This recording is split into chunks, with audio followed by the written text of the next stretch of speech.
नमस्कार दोस्तों, आज मैं आपके लिए लेकर आया हूँ नई वीडियो। और वीडियो में ये कोई मंत्र नहीं, एक सच्ची कहानी है जो कि हमारे सभी के जीवन में घटित होती रहती है। तो आपको मोटिवेट भी करेगी और सच्ची कहानी है। आप अपने जीवन में अमल करिएगा तो आपके लिए भी बहुत ही सरल हो जाएगा ज़िंदगी जीना। तो आइए शुरू करते हैं वो कहानी। दो भाई होते हैं और दोनों भाइयों में 1-2 मिनट का ही गैप होता है, दोनों जुड़वा होते हैं। तो जो बड़ा भाई होता है वो बहुत ही सरल, छोटा वाला भी बिल्कुल ही वैसे ही सरल स्वभाव और बहुत ही अच्छे बच्चे होते हैं दोनों। तो दोनों नित्य पूजा पाठ, ऑफिस जाना, घर आना, बच्चों के साथ खेलना, ये सब उनकी दिनचर्या हुआ करती थी। एक बार क्या हुआ, बड़ा वाला भाई जब ऑफिस में जिसमें काम करता था वहाँ उसे कुछ संगति ऐसी मिली कि वो मदिरा पान करने लगा। मदिरा पान के साथ साथ कुछ दिनों में वो ऐसे ऐसे पेशों में घुस गया, ऐसे ऐसे गलत कामों में वो घुस गया जिससे कि बहुत ही उसका आचरण ख़राब हो गया। घर पर भी लड़ाई झगड़े ये सब होने लगे। तो दोनों भाई रोज़ सुबह ऑफिस जाते, जब छोटा वाला घर आ जाता, बड़ा वाला भाई मदिरा पान और जो भी गलत उसने राह पकड़ ली है उन राहों को करते हुए वो घर पहुंचता।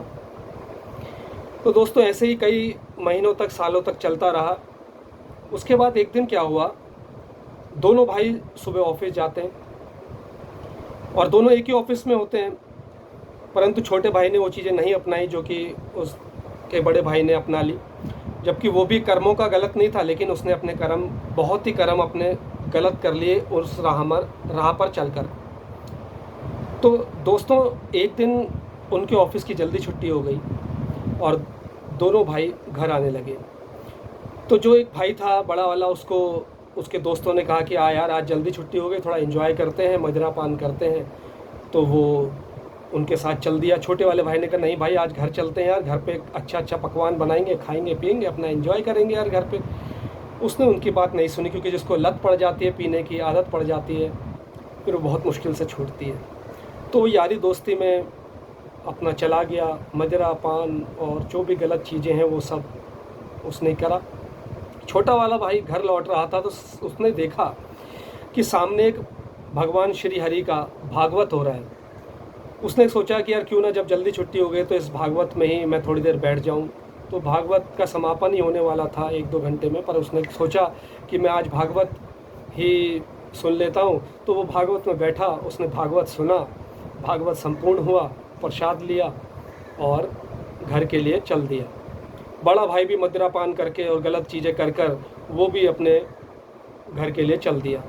जब बड़ा भाई रास्ते में जा रहा था तो उसे कम से कम 2-4 किलो का एक सोने का डला मिला।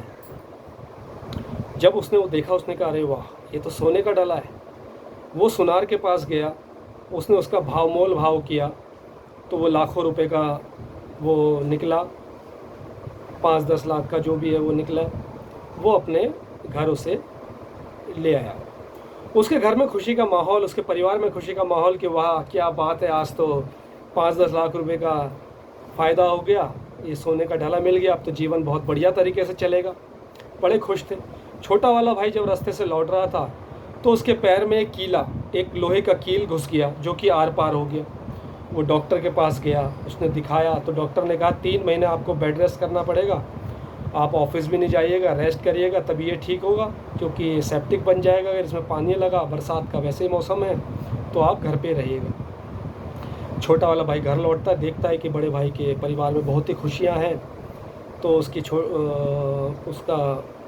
उसकी पत्नी उसे बताती है कि आज बड़े भैया को सोने का डला मिला है जिसकी कीमत 5 से 10 लाख रुपए की है। तो वो बहुत खुश है। छोटा वाला भाई भी इससे खुश होता है कि चलो यार बहुत अच्छा हुआ, किसी को तो कोई खुशी मिली। पर छोटा वाला भाई भगवान के मंदिर, अपने ही घर के मंदिर में जाता है, कहता है हे विष्णु भगवान, हे श्री कृष्ण, ये तुमने क्या करा।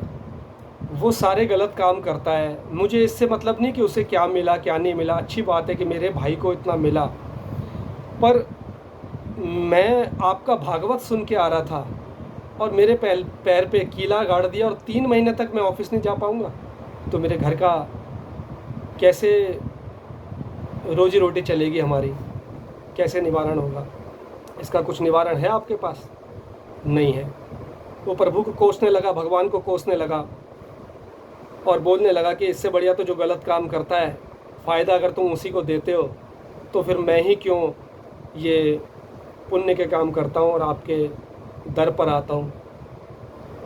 तुरंत भगवान उसकी उस मूर्ति में श्री कृष्ण भगवान प्रकट होते हैं और कहते हैं, आवाज़ आती है। प्रकट का मतलब एक तेज आता है, एक आवाज़ आती है कि हे पुत्र, आज तेरे भाई को जो 5 या 10 किलो का सोने का डाला मिला है, उसकी किस्मत में तो राजमहल लिखा था, परंतु उसने अपने नित्य जो गलत कर्म है, मदिरा पान वैश्यावृत्ति, जो भी उसके गलत कर्म है, उसके कारण उसे सिर्फ 5 या 10 लाख के सोने के डले से ही संतुष्टि करनी होगी। उसे नहीं पता कि उसकी किस्मत में तो राजमहल था सोने का। और तेरे जो तू मुझे कोस रहा है, तेरे पैर में जो कील गड़ गई है, तेरे पुराने कर्मों के अनुसार आज तेरी मृत्यु लिखी थी, परंतु तू मेरे भागवत में आया, मैं तुझसे प्रसन्न हुआ कि तेरी जो जल्दी छुट्टी हुई और तूने फिर भी सही मार्ग चुना। मैं तुझे प्रसन्न हुआ और तुझे वरदान दिया कि तेरी आज मृत्यु नहीं होगी। तो इस कारण तेरे सिर्फ तेरे पैर पे सिर्फ कीला ही गड़ा, जिस कारण से सिर्फ 3 महीने भोगना पड़ेगा। उसका भी उपाय मेरे पास है कि तेरे परिवार का निवारण कैसे होगा।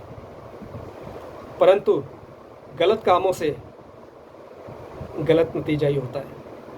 इसलिए कभी भी हमारे ऊपर दुख संकट आते हैं तो हमें ये सोचना चाहिए कि भगवान ने हमें बचा लिया, इससे हमारा जीवन खुशियों से भरा रहेगा। हम हमेशा मोटिवेट रहेंगे। कि कभी कभी होता है ना कि इतना बड़ा कष्ट आता है लेकिन एकदम से वो फिर चला जाता है, तो हम कहते हैं अरे यार भगवान ने बचा लिया, नहीं तो आज पता नहीं क्या हो जाता। तो ये सच्चाई है। आप ईश्वर की स्मृति करते रहिए, रोज़ पूजन करिए, रोज़ पूजा पाठ करिए, भगवान का ध्यान करिए, तो आपको जीवन में सारे सुख मिलेंगे। आपकी कठिनाइयाँ परेशानियाँ कई हद तक वो ऊपर वाला ही कम करेगा। धन्यवाद। जय श्री राम, जय श्री कृष्ण।